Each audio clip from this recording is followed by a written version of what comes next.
Da ieri sera Saverio Galluccio è il candidato alla presidenza del Friuli Venezia Giulia per il Movimento 5 Stelle. L'attivista del movimento di Beppe Grillo è di Cervignano, ha prevalso sull'altro candidato, il triestino Francesco Suraci, e Galluccio mette subito le cose in chiaro: non ci alleremo con nessuno. Grillo un dittatore? No, un garante che vuol far rispettare le regole. Saverio Galluccio, da poche ore lei è ufficialmente il candidato alla presidenza della regione per il Movimento 5 Stelle. Una candidatura che nasce da cosa?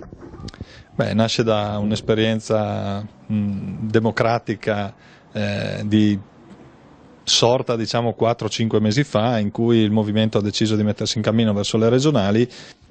Senta, Grillo è lo stesso di qualche mese fa, adesso viene additato come dittatore.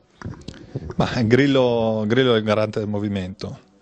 Additarlo di dittatura solo perché ha chiesto di seguire delle regole mi pare pretestuoso e quanto mai strumentale a distruggere il movimento.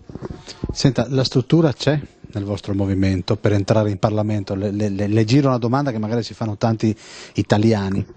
Ma abbiamo dimostrato fino ad oggi che senza strutture partitiche si può prendere oltre il 18%, noi puntiamo al 100%, come ha detto Grillo domenica in piazza San Giacomo. Secondo il nostro schema di democrazia è possibilissimo, lo stiamo dimostrando.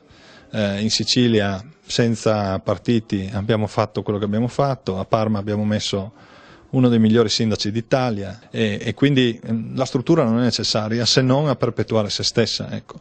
E quindi aborriamo questo stile dei partiti e stiamo avendo un discreto successo. Alleanze?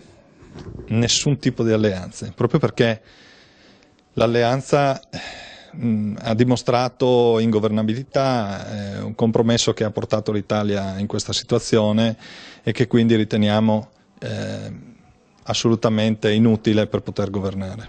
Senta, dalle colonne del Gazzettino oggi Onsel, insomma, vi fa quasi una dichiarazione d'affetto.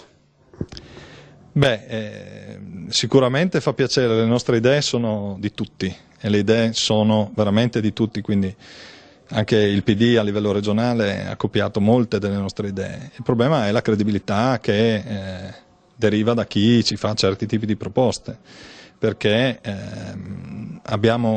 il movimento, prima di diventare tale, ha cercato di portare le proprie idee nei partiti e abbiamo ricevuto porte in faccia, quindi ben venga gli attestati di stima, ma non c'è margine di trattativa in questo. Senta, non fosse candidato il 21 aprile entrasse in cabina elettorale, voterebbe più per Tondo o per la Serracchiani, sinceramente?